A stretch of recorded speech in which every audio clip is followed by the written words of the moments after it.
자, 우리의 찬양의 고백이 주님 계신 곳까지 울려 퍼지길 소망합니다. 네, 그러한 믿음으로 함께 찬양할까요? 싱싱싱 전국에 울리는 노래 We will 싱싱싱 주님 들으시네 감사드리며 예수 이름 높이세. 자, 우리 큰 목소리로 해볼까요?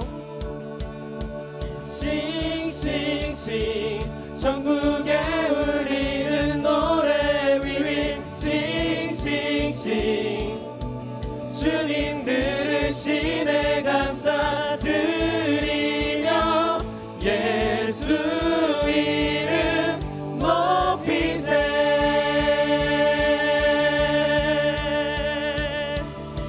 아멘.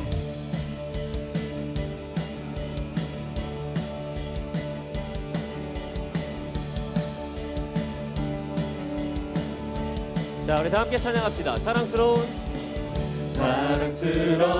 주님 땅과 하늘 찬양해 열방이 경배해 예수님 당신은 주 유일하신 자유케 하는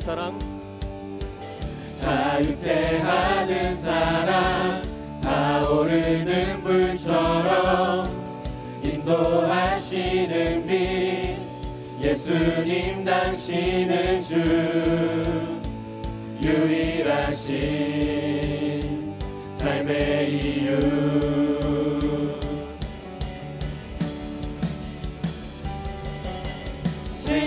싱싱싱 전국에 울리는 노래 We will 싱싱싱 주님 들으시네 감사드리며 예수 이름 높이세. 자, 다시 한번 사랑스러운 주님 땅과 하늘 찬양해 열방이 경배해 예수님 당신은 주 유일하신. 자, 주님의 사랑이 우리를 자유케 할 줄로 믿습니다. 자유케 하는 사랑 타오르는 불처럼 인도하시는 빛 예수님 당신은 주 유일하신 삶의 이유. 자, 우리의 삶의 이유 되신 주님을 찬양할까요? 싱싱싱 전국에 울리는 노래 We will 싱싱싱 주님 들으시네 감사드리며 예수 이름 높이세.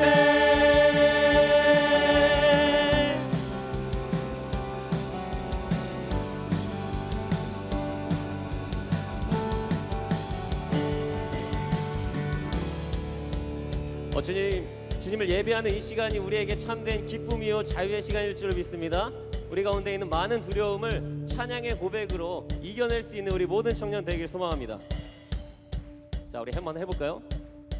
싱싱싱 전국에 울리는 노래 We will 싱싱싱 주님 들으시네 감사드리며 예수.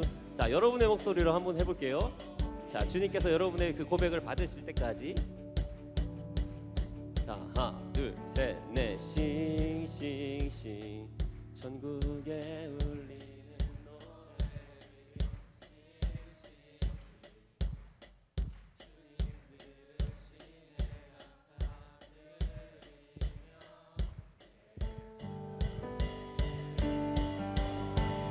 자, 우리 한번 힘차게 주님께 고백하며 나아갑시다. 싱싱싱 전국에 울리는 노래 We will 싱싱싱 주님 들으시네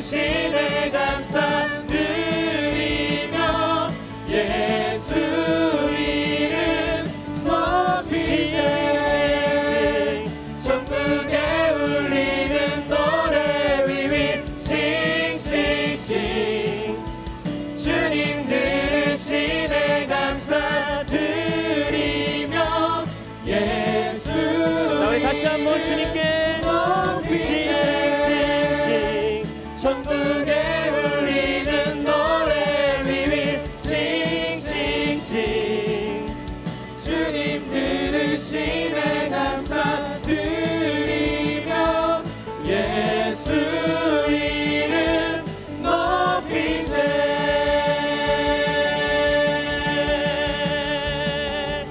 아멘. 자, 우리 살아계신 주님께 감사 영광 박수 올려드립니다. 아멘. 주님 영광 받아 주시옵소서.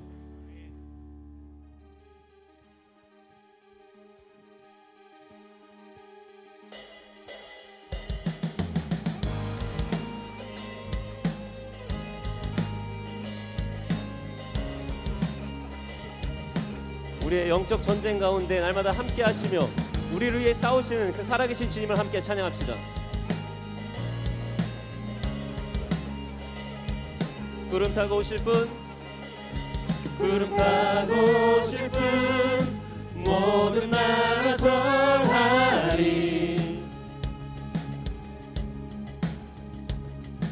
제사슬 끊기네 주의 찬양 선포할 때 주를 막을 자 누구리. 우리 주는 사자 유다의 그 사자 크게 보요하며 함께 싸우시네 주 앞에 모두 경배하리. 죽임 당하신 주는 어린 양 모든 죄를 위해 사슬 끊었네. 모두 절하리 그 사자와 어린 양께 주 앞에 모두 경배하리.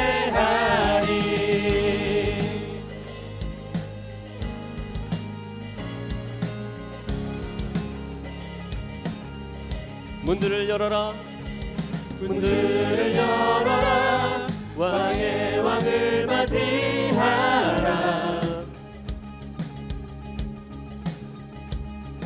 구원의 하나님 포로들의 방하시네.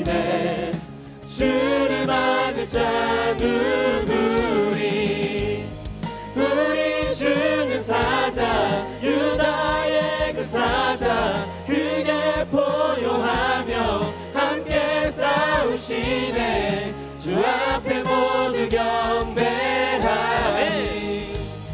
죽임 당하신 주는 어린 양 모든 죄를 위해 사슬 끊었네. 모두 절하리 그 사자와 어린 양께 주 앞에 모두 경배하리.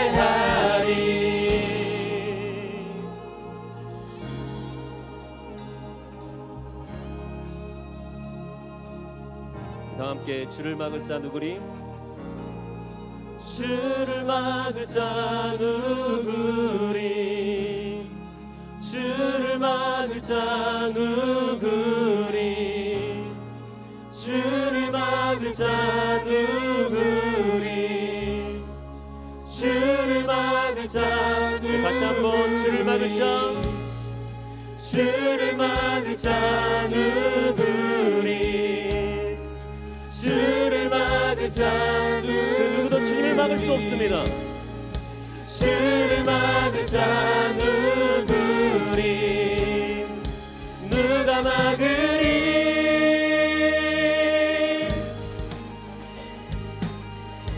다 함께 믿음으로 선포하면서 우리 주는 사자 유다의 그 사자 크게 포효하며 함께 싸우시네. 주 앞에 모두 경배하리. 죽임 당하신 주는 어린 양 모든 죄를 위해 사슬 끊었네. 모두 절하리 그 사자와 어린 양께 주 앞에 다시 한번 믿음으로 선포하면서 우리 주는 사자 유다의 그 사자 크게 포효하며 함께 싸우시네. 주 앞에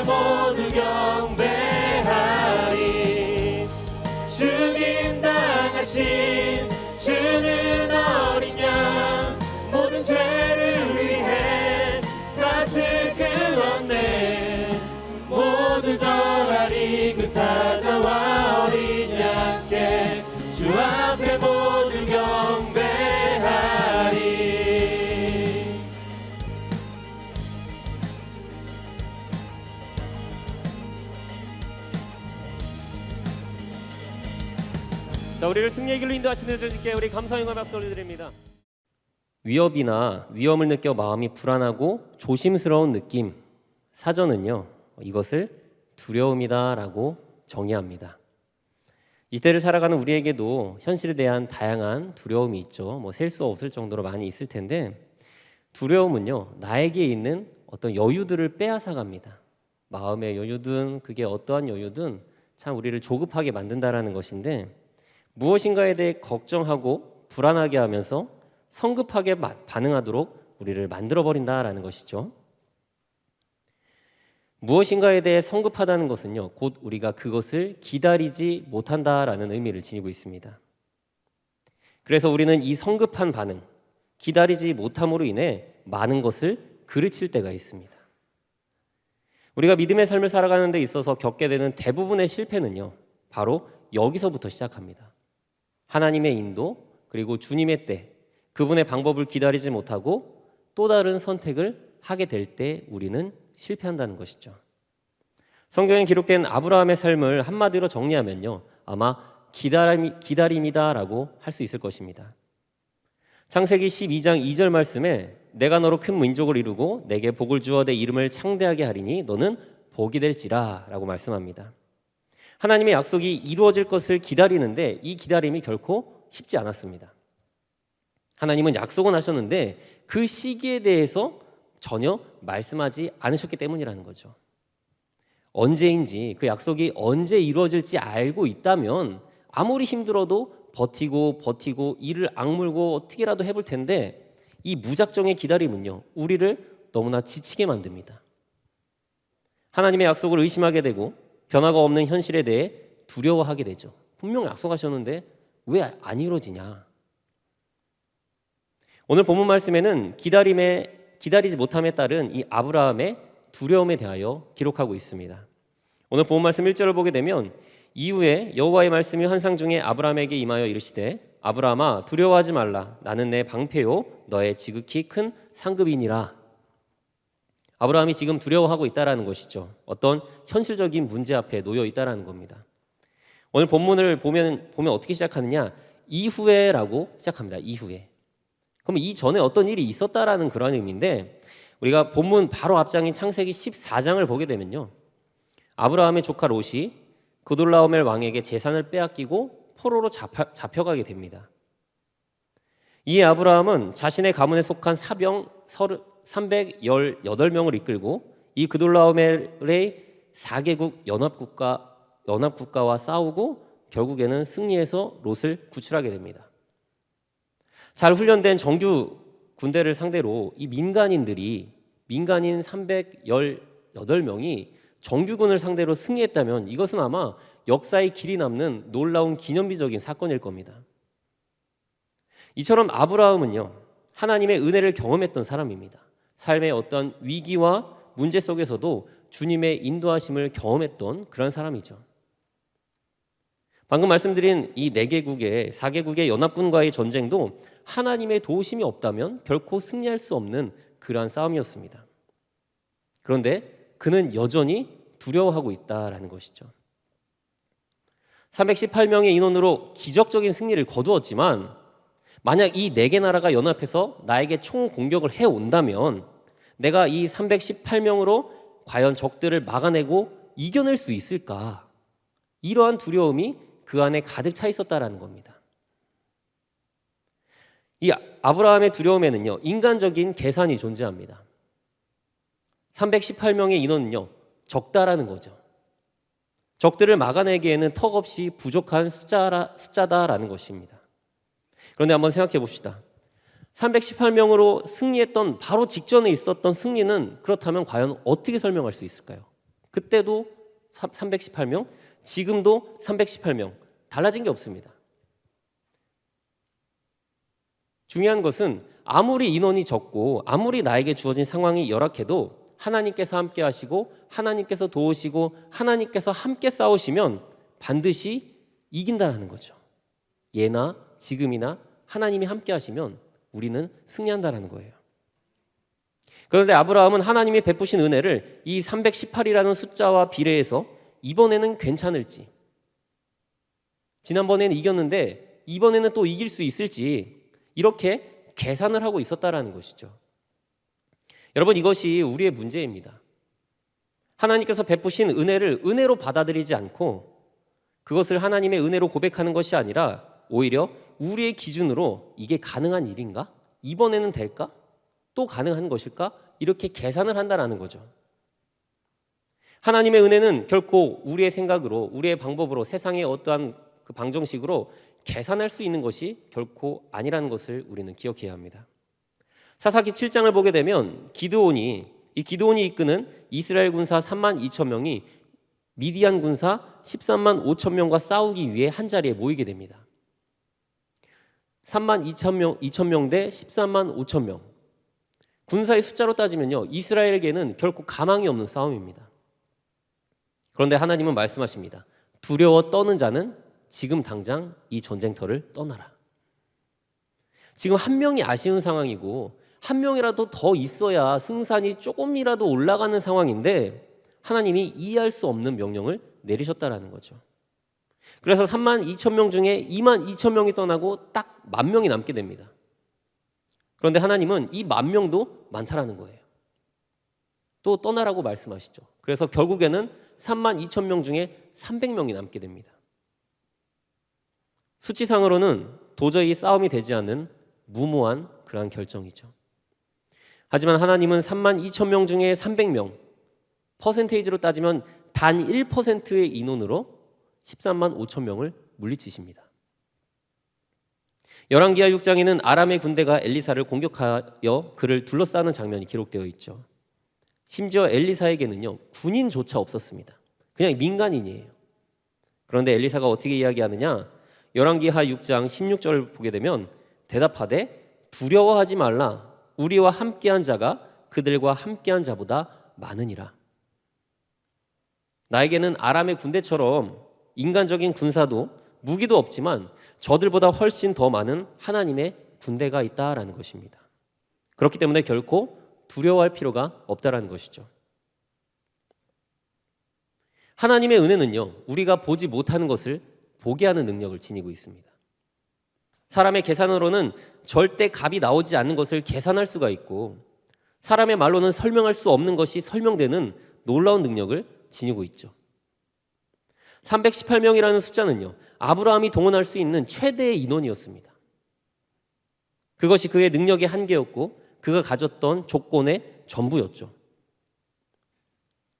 비록 적은 숫자였지만 하나님께서 함께 하셨을 때 그 적은 숫자는 그 어떤 숫자보다 강력한 힘을 발휘했습니다. 내가 가진 적은 것을 통해 세상에 존재하는 큰 숫자를 이기는 것, 이것이 바로 하나님의 은혜입니다. 오늘 본 말씀 1절을 다시 한번 보게 되면 이후에 여호와의 말씀이 환상 중에 아브라함에게 임하여 이르시되 아브라함아 두려워하지 말라. 나는 내 방패요 너의 지극히 큰 상급이니라. 아브라함에게 자신을 지켜주는 방패는요, 그에게 있었던 318명이라는 숫자였습니다. 세상의 숫자와 비교했을 때 이 318은요, 도저히 승률이 없는 무모한 싸움이죠. 승률이 없는데 두려워하는 것이 당연한 것 아니겠습니까? 여러분, 우리에게는 얼마나 많은 숫자가 있을까요?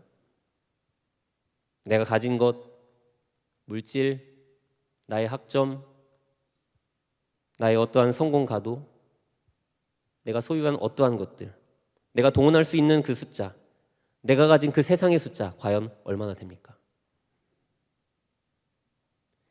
나에게 무엇인가 없어도 세상이 말하는 그 수치들, 그 숫자들이 다소 부족하다 할지라도 그것 때문에 여러분들 너무 두려워하지 마십시오. 그 숫자가 우리를 지켜주는 것이 결코 아닙니다.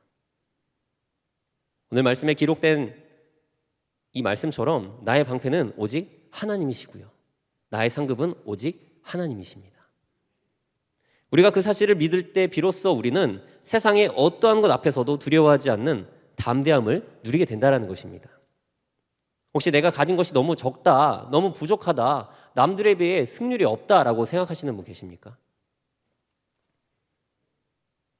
거대한 세상을 이겨내기에는 턱없이 부족하고 그것에 대항하여 승리하기에는 너무나 보잘것없는 것을 나는 가지고 있다라고 생각하시나요? 하나님이 나와 함께 하시고 주님이 나의 방패와 상급이 되어주시면 그 작은 것이, 그 아무것도 아닌 것처럼 느껴지는 그것이 내 삶을 승리의 길로 인도하는 놀라운 간증으로 변화될 줄로 믿습니다. 본문 말씀 2절을 보게 되면 아브라함이 이르되 주 여호와여 무엇을 내게 주시려 하나이까? 나는 자식이 없사오니 나의 상속자는 이 다메섹 사람 엘리에셀이니이다. 우리는 여기서 자신을 축복하시겠다던 그 하나님의 약속에 대해 아브라함이 얼마나 지쳐 있는지를 확인할 수가 있습니다. 아브라함은 이미 창세기 12장 2절, 12장 7절, 13장 16절에서 자녀를 주겠다라는 하나님의 약속을 3번이나 받게 됩니다.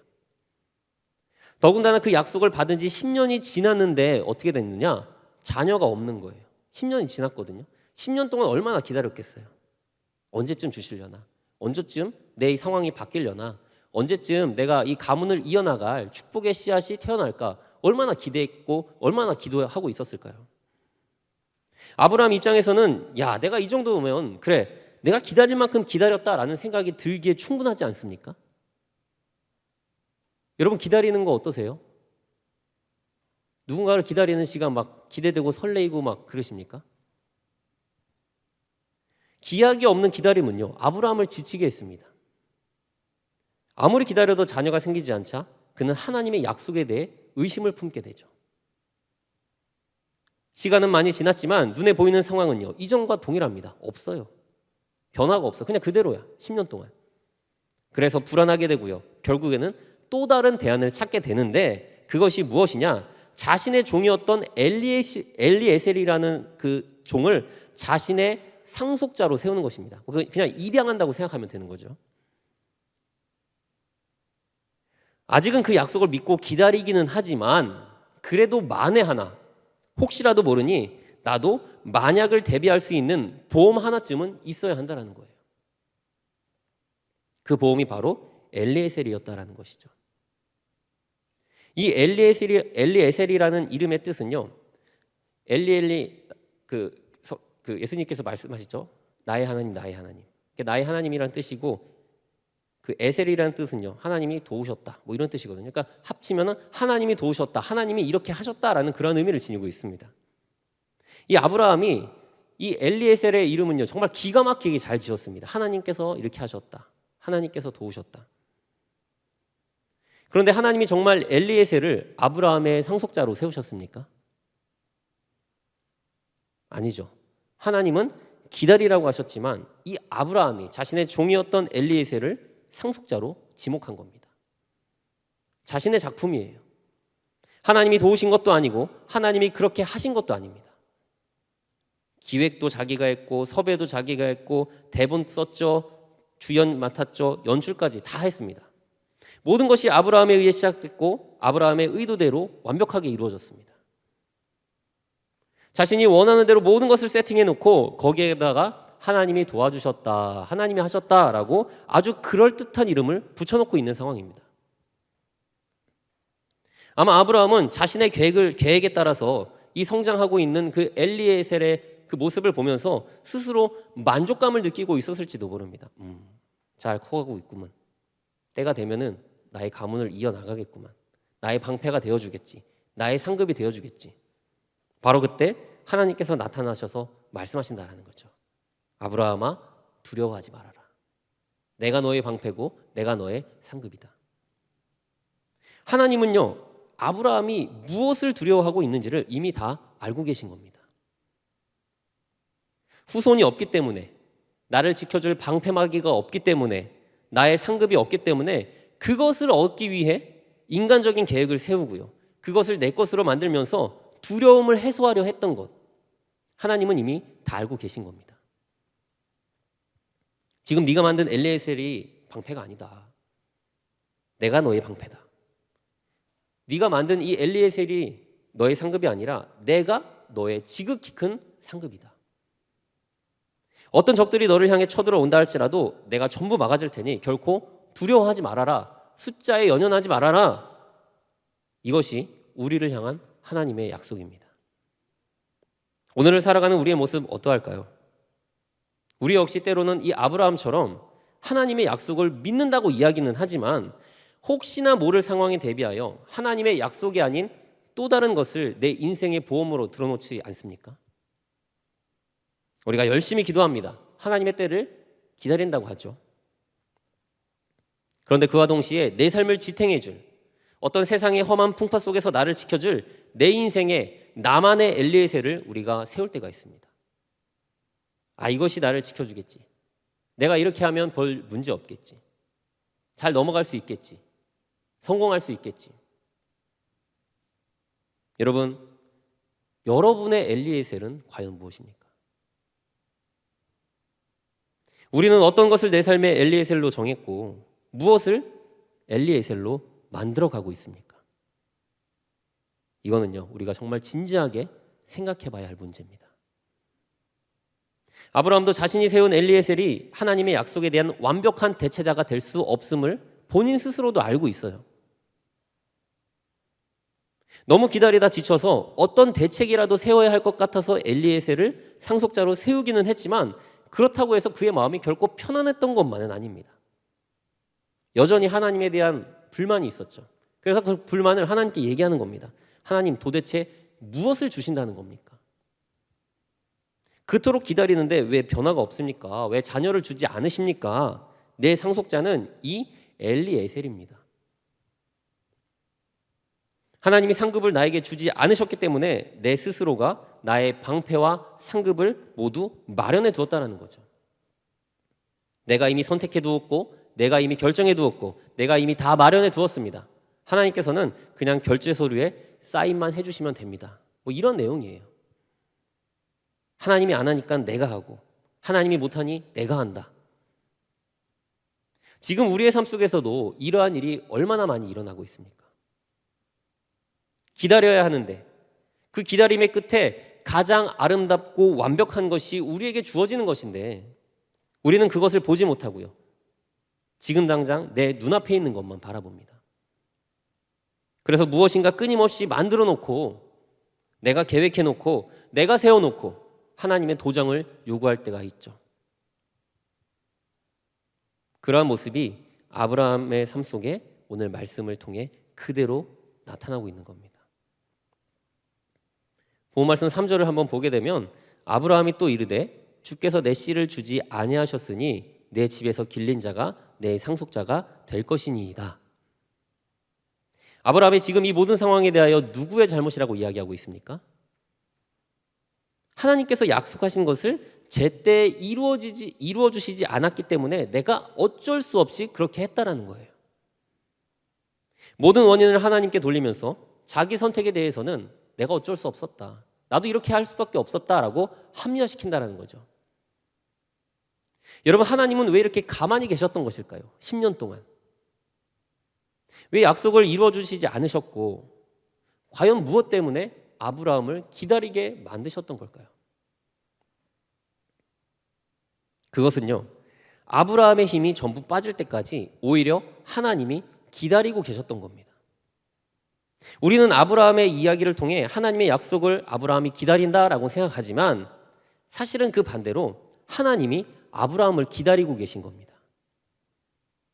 아브라함의 계획이 멈출 때까지, 그가 세웠던 뜻이 멈출 때까지, 그가 앞세웠던 힘이 전부 다 빠질 때까지 하나님은 기다리고 계셨다라는 거죠. 10년 동안. 만약에 아브라함이 엘리에셀을 선택해 놓고요, 하나님이 엘리에셀에게 도장을 찍어주시면 이것은 명백하게 아브라함의 것이 됩니다. 아브라함이 선택했고 아브라함이 결정했고 아브라함이 준비해서 마련해 놓았기 때문에 하나님의 것이 결코 아니라는 거죠. 여러분, 우리 스스로가 정성을 쏟으면서 준비하고 대비하고 또한 마련해 놓은 것이 누구에게나 하나쯤은 있지 않습니까? 그것이 통장이 되었든 뭐 어떤 성적이 되었든 직장이 되었든 뭐 친구가 되었든 연인이 되었든 뭐 지식이 되었든 집이 되었든 차가 되었든 무엇인가 나에게 내가 정성을 쏟고 만들어 놓은 나만의 무엇인가가 있다라는 거죠. 그런데 하나님께서 그거 내려놓으라, 그거 포기해라 라고 말씀하시면요, 아마 우리는 난리를 피울지도 모르겠어요. 내가 어떻게 그거를 마련했는데, 내가 어떻게 여기까지 왔는데, 내가 야근하면서 얼마나 죽자 살자 벌었는데 그것을 포기하라고 하다니. 하나님, 나 그렇게 못합니다. 이거 내 겁니다. 하나님께서 기다리시는 것은 무엇이냐? 내 삶의 모든 것이 오직 하나님의 은혜다 라고 고백되어지는 그 믿음의 고백을 기다리고 계십니다. 하나님께서는 이스라엘 백성들이 40년 동안 광야 생활을 할 때 매일 만나와 메추라기로 그들의 굶주림을 해결해 주셨습니다. 그런데 하나님은 여기서 도저히 이해할 수 없는 한 가지 명령을 내리시죠. 하루 먹을 만큼만 남겨두고 그 필요한 만큼만 챙겨두고 나머지들은 남기지도 말고 보관하지도 말라라는 겁니다. 출애굽기 16장 4절 말씀을 보게 되면 여호와께서 모세에게 이르시되 보라, 내가 너희를 위하여 하늘에서 양식을 비같이 내리리니 백성이 나가서 일용할 것을 날마다 거둘 것이라. 이같이 하여 그들이 내 율법을 준행하나 아니하나 내가 어떻게 한다고요? 시험한다.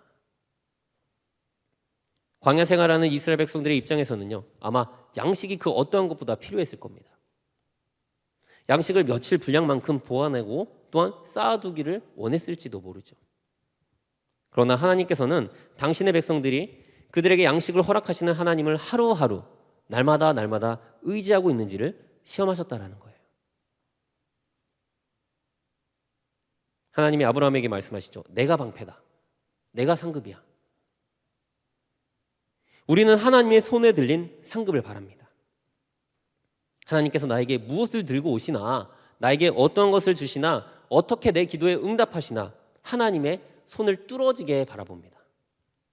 그러나 정작 하나님은 나의 손이 아닌 여호와의 얼굴을 구하라 라고 말씀하시죠.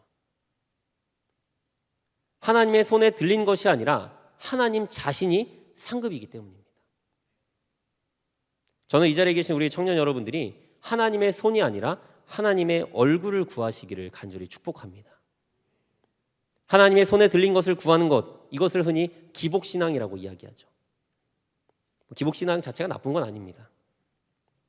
그런데 문제는요, 우리가 하나님의 손에 들린 것을 아무리 받아도요, 결국에는 갈증을 느끼게 된다는 거예요. 만족함이 없다라는 거죠. 우리의 기도가 응답되어도 또 다른 기도 제목은 날마다 생깁니다.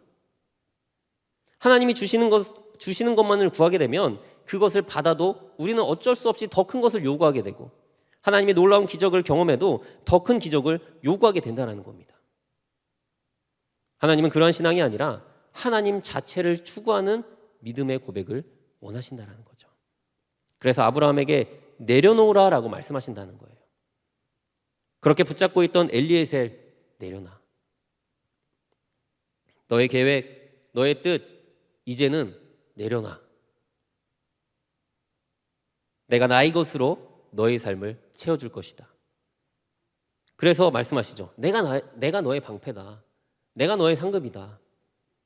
내가 막아줄 거고 내가 채워줄 거다. 내가 지켜줄 거다. 라고 아브라함에게 말씀하셨다는 거예요. 본 말씀 4절을 보게 되면 여호와의 말씀이 그에게 임하여 이르시되 그 사람이 내 상속자가 아니라 내 몸에서 날 자가 내 상속자가 되리라 하시고, 아무리 좋은 사람을 네가 선택했고 대단한 사람을 선택했고 대단한 계획을 세웠을지라도 하나님이 선택하지 않으셨고 하나님이 계획하지 않으셨다라는 거죠. 이것은 우리 하나님의 사람들에게 너무나도 중요한 믿음의 핵심입니다. 내가 선택했는지 하나님이 선택했는지, 내가 세웠는지 하나님께서 세우셨는지, 누가 선택했고 누가 세웠는지에 따라 그 삶의 주인이 달라지기 때문입니다. 내 삶을 위한 무엇인가 내 스스로가 선택했고 내가 세웠습니까? 그러면 내 삶의 주인은 나인 겁니다. 하나님이 선택했고 하나님이 세우셨으면 내 삶의 주인은 하나님이 되시는 거죠. 그렇다면 내가 내 삶의 주인이 되면 어떤 일이 발생할까요? 아무리 끌어모아도 318이라는 숫자, 내 스스로의 한계에서 벗어나지 못하는 겁니다. 그 적은 것을 붙잡고 날 향해 다가오는 세상이라는 거대한 문제 앞에 오늘 말씀에 기록되어 있는 이 아브라함처럼 아무것도 못하고 벌벌 떨면서 계산만 하고 있는 겁니다. 될까 안 될까? 가능할까 불가능할까? 그러나 하나님이 내 삶의 주인이 되시면요, 아무리 적은 것이라 할지라도 하나님은 그것을 통해 반드시 우리를 생명의 길과 승리의 길로 인도하신다라는 거예요. 본문 말씀 5절을 보게 되면 그를 이끌고 밖으로 나가 이르시되 하늘을 우러러 뭇 별을 셀 수 있나 보라. 또 그에게 이르시되 내 자손이 이와 같으리라. 하나님께서 아브라함에게 다시 말씀하십니다. 하늘의 저 별들을 보면서 저렇게 셀 수 없을 정도로 많은 자손을 너에게 주시겠다라고 말씀하신다는 거예요. 만약 우리가 아브라함이었다면 그 상황 속에서 어떻게 생각했을까요? 아이고, 내가 10년 동안 속았는데, 3번이나 이미 속았는데 하나님 또 시작하시는구나. 진짜 너무하신다. 이렇게 생각할 수도 있지 않습니까? 그런데 본문 말씀 6절을 보게 되면 이렇게 이야기하죠. 아브라함이 여호와를 믿으니 여호와께서 이를 그의 의로 여기셨다. 그런데 아브라함이 그 하나님의 그 말씀을 또다시 믿었다라는 거예요. 그동안 자신이 그렇게 정성을 들여 키워왔던 엘리에셀도 하나님이 말씀하시자마자 바로 그 자리에서 내려놓고 포기합니다. 이 사람이 바로 믿음의 조상입니다. 내가 아무리 오랜 기간 동안 준비했고 계획을 세워 이루어 왔다 할지라도 하나님께서 아니다라고 말씀하시면 어떤 변명도 하지 않고 하나님이 옳습니다. 그 자리에서 하나님의 뜻을 받드는 삶, 바로 그 삶 속에 하나님께서 행하시는 새로운 역사가 시작됩니다.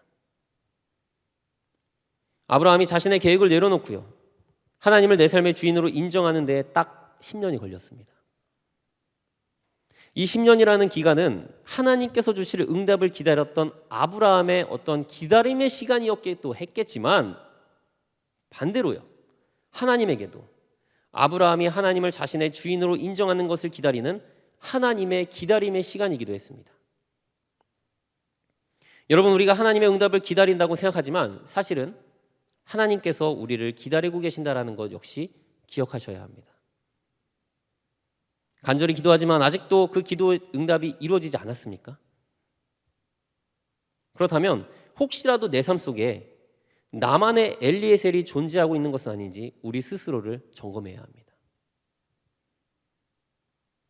하나님의 은혜와 축복이 임하지 않는 것 같은 그런 상황, 고난의 상황, 바뀌지 않는 상황, 여전히 동일한 상황 속에 놓여 있다고 생각하십니까? 그렇다면 하나님께서 지금 이 순간 우리가 하나님을 내 삶의 주인으로 인정하기를 기다리고 계신다는 것을 기억해야 합니다. 제가 훈련소에 있을 때 이제 교회를 가게 되는데요. 공익이라 4주밖에 소풍 같은 느낌으로 그냥 짧게 갔다 왔지만, 우리 형제님들께는 참 죄송하지만 아무튼 훈련소를 가서 이제 교회를 갔거든요. 근데 그 주간에, 제가 교회를 갔던 그 주간에 화생방 훈련이 예정되어 있어서 교회 갔던 모든 훈련병들이 너무나 근심을 하고 걱정하는 표정으로 이제 앉아 있는 거죠. 물론 저도 그렇고 얼마나 두렵겠어요. 처음 하는 건데.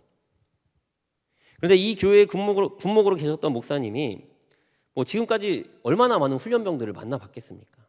또 그 군목으로 근무하셨기 때문에 이 훈련소 스케줄을 얼마나 꿰뚫고 있으셨겠어요. 표정만 봐도 지금 얘네들이 걱정하고 있구나, 다 알고 계시는 거죠. 우리의 표정을 보더니 이 목사님이 이렇게 말씀하시는 겁니다. 여러분, 화생방 훈련 무사히 마치고 싶으시죠? 별거 아닙니다. 제가 그 비결을 알려드릴게요. 그러니까 얼마나 사람들이 다 집중하고 쳐다봤겠어요. 목사님이 말씀하시는 겁니다. 간단합니다. 그냥 숨 잘 참고 계세요. 그러면 금방 끝납니다. 이 얘기를 듣고 저도 그렇고 모든 훈련군들이 저분이 지금 장난하나? 응? 그걸 누가 몰라서 그러냐? 너무나 황당하고 어이없어 하는 거죠. 또 시간이 흘러서 훈련의 마지막 주간, 완전군장 행군이 예정되어 있었습니다. 교회를 갔는데 목사님이 또 말씀하시는 거예요. 여러분, 이번 주에 행군이 있죠? 걱정하지 마세요. 제가 잘할 수 있는 비결을 말씀드릴게요. 그냥 무작정 걸으십시오. 그럼 언젠가 끝납니다. 그 당시 신학생이었던 저도요, 이런 목사님이 다 있나, 이렇게 생각될 정도로 이게 위로하는 것도 아니고 걱정해 주는 것도 아니고 마치 놀리는 것처럼 느껴질 정도로 정말 형편없는 멘트였습니다. 그게 얼마나 두려운 훈련인데, 얼마나 걱정되는 일인데 그냥 버티고 참으라는 거냐. 그런데 훈련의 모든 과정을 마치고 보니까 그 목사님의 말씀이 정말 정답이더라고요. 지금 당장은 너무나 힘들고 두렵고 어렵지만 언젠가는 끝난다. 반드시 끝나는 시간이 있다. 화생방 훈련 밖을 나가는 시간이 있고 이 행군을 마치는 그 목표점이 마지막 피니시가 있다라는 생각으로 버티고 버티다 보니까 정말 그 끝나는 시간이 찾아오더라는 거죠. 여러분, 별거 아닌 이야기지만 우리가 걸어가는 믿음의 길, 내가 살아가는 믿음의 삶도 이와 결코 다르지가 않습니다. 지금 당장은 너무나 두렵죠. 언제 이 고통이 끝날지 아무도 모릅니다. 도대체 언제까지 하나님의 때를 기다려야 하나, 언제쯤 응답이 오려나 아무도 예측할 수가 없습니다. 이 코로나 언제 끝나나, 내 삶의 문제들, 취업도 그렇고 학교도 그렇고 결혼도 그렇고 재정적인 것도 그렇고 도대체 언제 내 인생에 빛이 오려나, 빛이 찾아오려나 아무도 알 수 없죠. 그러나 하나님이 함께 하심을 믿고 내 삶의 주인이 되시는 하나님께서 반드시 그 말씀을, 그 하나님의 때를 이루실 것을 확신한다면 하나님께서는 우리의 삶 속에 하나님이 약속하시고 예비하신 놀라운 은혜와 축복을 허락하여 주실 줄로 믿습니다. 우리 사랑하는 청년 여러분들, 주어진 상황 앞에 흔들리지 마시기 바랍니다. 나에게 있는 두려움을 하나님을 향한 믿음과 확신으로 담대하게 이겨내시기를 바랍니다. 나에게 있는 이 318이라는 적은 숫자와 세상의 데이터로 인해 여러분 결코 낙심하지 마십시오. 하늘에 수많은 별을 지으신 하나님께서 우리에게 그 별보다 더 많은 놀라운 축복을 허락하여 주실 것입니다. 아무리 간절히 기도해도 응답이 더딘 것 같고 나의 삶 속에 변화가 없다고 느껴지십니까? 그래서 믿음의 길을 걸어가는 것이 너무나 힘들고 지치게 느껴지시나요? 내 삶 속에 있는 엘리에셀, 내가 붙잡고 있는 나만의 엘리에셀을 과감하게 내려놓고 하나님이 내 삶의 주인이심을 인정하십시오.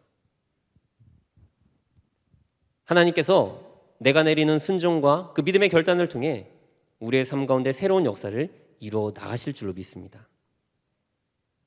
예배를 마치고 세상으로 나아갈 때 수많은 문제들, 내가 이겨낼 수 없는 세상의 그 거대해 보이는 숫자들이 우리를 마구마구 공격하고 마구마구 깔 겁니다.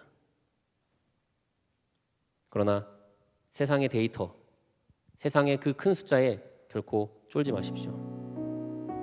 하나님께서 반드시 여러분을 승리의 길로 인도하시고 하나님의 때에 하나님의 방법에 따라 우리의 삶을 승리의 길로 인도하실 줄로 믿습니다. 그러한 하나님의 은혜와 축복이 어떠한 삶의 위기와 두려움 앞에서도 내 삶의 주권자가 되시는 그 살아계신 주님과 동행하기를 간절히 소망하는 우리 사랑하는 대원교회 모든 청년 여러분들의 삶 속에 충만하게 넘쳐나게 되시기를 간절히 축원드립니다.